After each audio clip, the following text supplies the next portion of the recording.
the best Rolex Oyster Perpetual you can buy for $100. But that's a day date. This Seiko is a $100 Rolex killer. What is going on? So there's a clear pattern, $100, beats a Rolex. If this was true, wouldn't everyone buy this watch? Are YouTubers to be trusted? No, of course not. Right. Let's buy the watch and find out. With so many different videos pushing the same message, everybody seems to be on the same page. And I'm excited. Why am I excited? Because I just bought a Rolex killer for $100. Or have I been duped by influencers? I think if you bought this based on the videos in the intro, you might be disappointed. Okay, so here it is. Yeah, it's nice. You know what? It looks good. It's a good looking, man, look at that case back. Holy, I would not call this the $100 Rolex killer or alternative or beats Rolex. Not even close. Not even close. But let's make it close. First up, we got some vintage Seiko 5 case back. This one looks to have an animal inside of that Seiko 5 crest. It says Seiko 5 Superior. The plain Jane case back on the right is actually from the same watch from the past. A vintage version, same exact case and movement.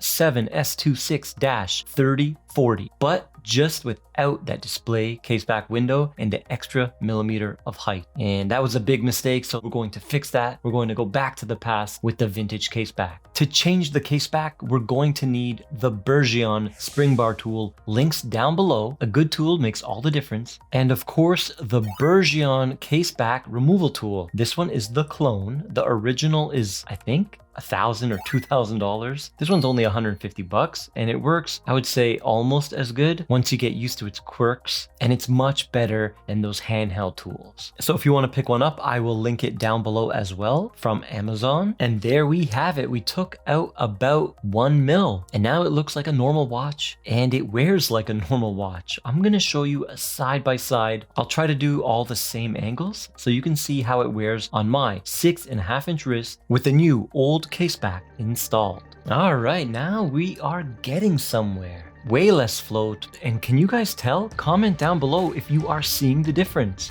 It definitely feels more planted and balanced on my wrist right now.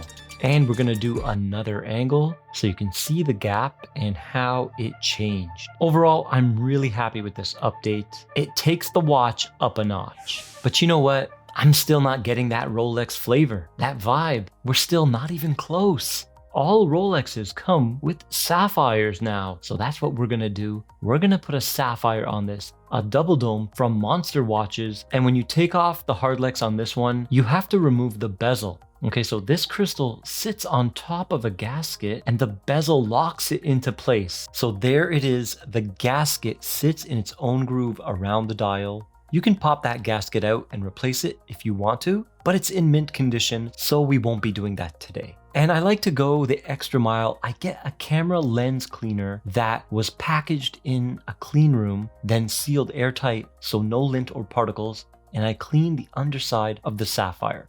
Unlike Oris.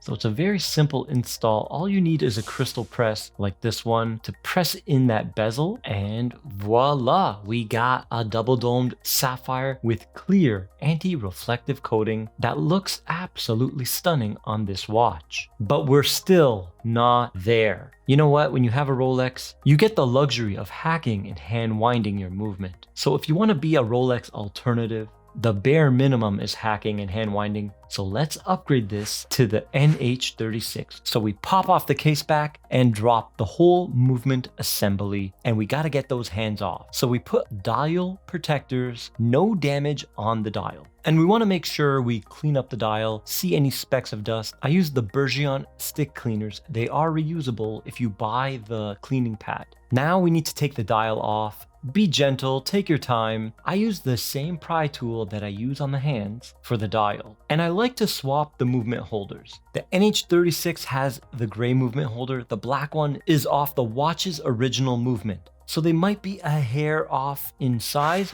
We don't want to risk it because we tested the water resistance with the original movement holder. So we're gonna do a quick swap. Then we just put the dial on and press in the hand. It's always good to take time and make sure the spacing is perfect and each hand is absolutely flat. Guys, make sure you're careful removing the original stem from the crown. I used pliers and a pin holder vise. Try to apply straight, even pressure. You don't want the stem to break inside that crown. Then your crown is useless. And your new stem for the NH36, cut it to 12.3 or 12.4 millimeters. So now we can hack and hand wind. However, hand winding is difficult with this tiny crown, but it's doable. It's like you're massaging or pinching the side of the case. This is looking pretty good. Now we're getting closer. It's starting to feel like a Rolex alternative. But the biggest issue that's holding this thing back from being a true Rolex alternative is the bracelet. It's genuinely uncomfortable. It pulls hairs. It's cheap folded metal, pressed clasp with 5 micro adjusts, and it does no favors for this watch. But this new one from Roleme, I don't know how to say it. It's from AliExpress. Links down below, is a Jubilee that fits perfect. Hollow end links with solid screwed links and a milled Rolex style clasp that has that 5mm easy link. So there we have it. We got a sapphire with anti-reflective coating. We got hacking and hand winding. We got a trim case back to knock off that height. And we got a decent bracelet.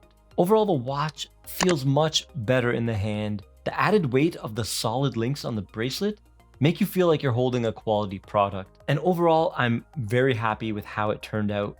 So happy, in fact, I'm going to do the same thing with the silver dial version, the SNXS75.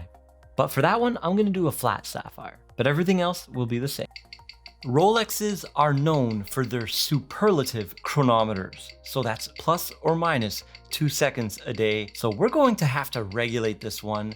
We have a healthy amplitude, 295, no error. I did a quick regulation, and on the wrist, it does about 0 seconds a day. I can't really complain with perfection, can I?